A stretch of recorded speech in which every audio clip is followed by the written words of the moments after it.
काहीही झालं तरी आपल्याला लढायचंय. नमस्कार मित्रांनो. प्रत्येक संध्याकाळ मागे रात्री घेऊन येते, पण सकाळ पुन्हा एक नवी उजेड घेऊन येते. आयुष्याच्या या लढाईत कितीही अंधार आला तरी आपण आशेचा दिवा घेऊन उभं राहिलं पाहिजे. कारण काहीही झालं तरी आपल्याला लढायचंय. ही फक्त एक ओळ नाही, ही आपली जिद्द आहे, आत्मविश्वास आहे आणि अपयशावर मात करण्याची उर्मी आहे. आपली लढाई कोणाशी आहे? आपण सर्वप्रथम विचार करूया की ह्या लढाईत आपला शत्रू कोण आहे. तो कोणी बाहेरचा नाही, तो आहे आपल्यातला आळशीपणा, न्यूनगंड, भीती, आत्मविश्वासाचा अभाव, माझ्याकडून होईल का असले प्रश्न आणि लोक काय म्हणतील हे विचार. आपल्या आयुष्यातील खरा संघर्ष हा बाह्य परिस्थितींशी नाही तर अंतर्गत कमकुवतपणाशी असतो.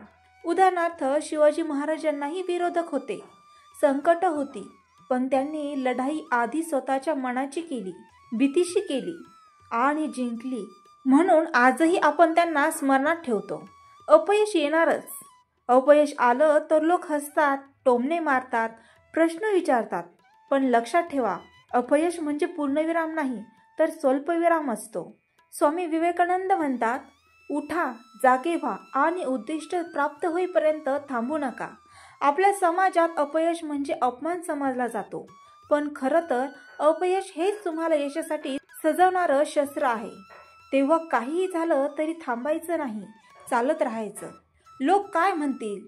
आपण काही वेगळं करू इच्छितो तेव्हा सर्वात आधी प्रश्न उभा राहतो, लोक काय म्हणतील. पण हे लक्षात घ्या, लोक काही न केल्यानंतरही बोलतात आणि काही केल्यानंतरही. तुमचं ध्येय, तुमचं स्वप्न, तुमचं आयुष्य हे तुमचं आहे. ते कोणालाही समजणार नाही. लोकांच्या बोलण्याने थांबलात तर तुमची स्वप्न अधुरी राहतील. परिस्थितीवर नाही, स्वतःवर विश्वास ठेवा. कधी काळी परिस्थिती तुमच्या विरोधात जाईल, पण स्वतःवर विश्वास ठेवला तर परिस्थितीही तुमच्या बाजूने वळेल.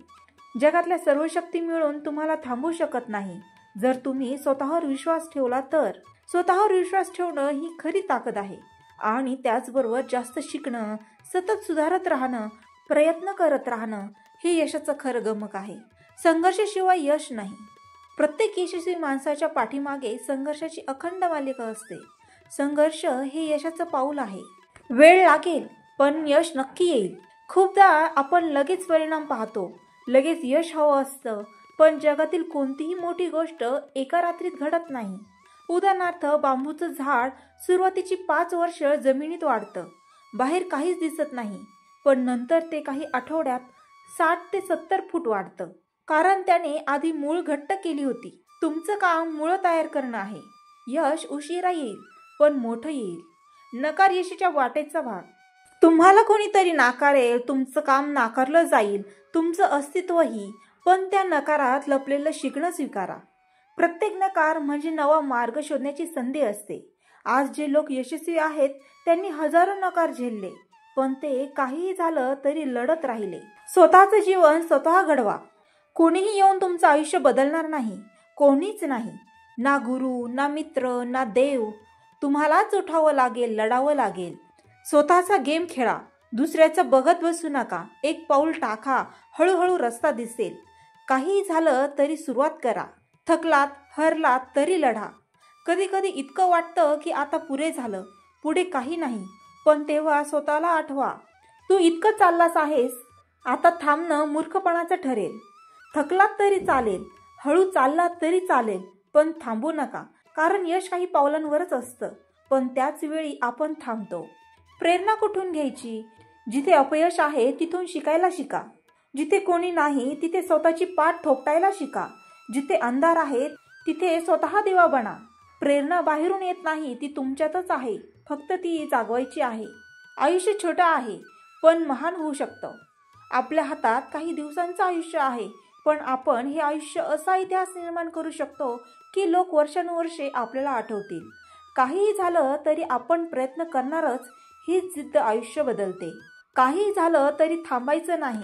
शेवटी एकच लक्षात ठेवा, कितीही वादळ आली, कितीही लोक थांबवत होते, किती वेळा अपयश आलं तरी आपण लढायचंय. कारण हे आपलं आयुष्य आहे आणि त्याला अर्थ द्यायचाय. संघर्षाचं सोनं करायचंय, अश्रूंचं हसू करायचंय आणि स्वतःला सिद्ध करायचंय. काहीही झालं तरी. थांबायचं नाही, हरायचं नाही, झुकायचं नाही. फक्त लढायचंय आणि यश मिळेपर्यंत लढायचंय. तुमच्या आयुष्याचं नियंत्रण घ्या. वेळ, परिस्थिती, अपयश कोणालाच जबाबदार धरू नका. माझं आयुष्य मी घडवणार हे ठरवा आणि मग काहीही झालं तरी लढा. तर मित्रांनो, आशा आहे तुम्हाला हे सकारात्मक विचार आवडले असतील. असे सकारात्मक विचार ऐकण्यासाठी माझ्या चॅनलला लाईक, शेअर आणि सबस्क्राईब करायला विसरू नका. पुन्हा भेटूया नवीन विचारांसह. तोपर्यंत धन्यवाद.